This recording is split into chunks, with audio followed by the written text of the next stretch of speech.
So here we are back out at Banks. We've had a great day, we've got no wind, we've got lovely sunshine, so it's a far cry from the autumn. We're back for another season, and our aims this year are to look at the West Cell. Now this was the cell that, if you remember from last time, it was quite badly disturbed by some activity in the area with the machine. So our priority is to kind of excavate into this cell, see if we can find any skeletal material surviving inside it. We're also going to be looking at the entrance passage, which we've already started having a look at, looking at the backfill deposits in there, trying to trace the slabs that were infilling the internal deposits within the main sort of central chamber, and these are continuing out into the entrance passage. So we're having a look at that, seeing if we can define the end of the kind of northern bit of the entrance passage.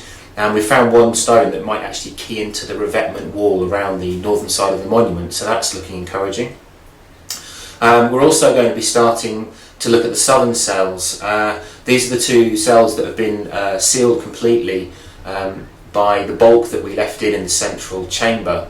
We're going to be starting those in a couple of days, taking down the deposits in the central chamber, working down, but we're going to be doing this under controlled conditions because we're looking to take some samples, some DNA analysis.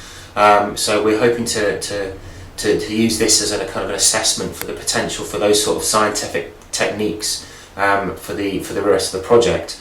We're out here for another 2-week period, so we've got a bit of funding to come out for 2 weeks. So there are sort of priorities for the moment.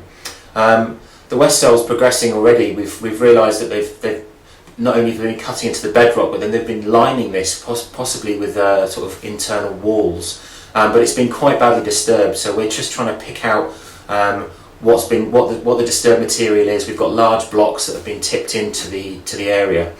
We have removed the upper kind of very silty, a bit stinky kind of silts and grassy deposits that were in the top of the hollow of the West Cell. We've removed those and we've wet sieved those on site, and we have found small fragments of human bone within that. So it does kind of, it gives us this idea that this is quite disturbed and there's been human remains included in this upper level.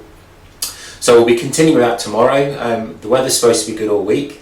The winds are supposed to be dying out, so hopefully we'll get a really good week at it.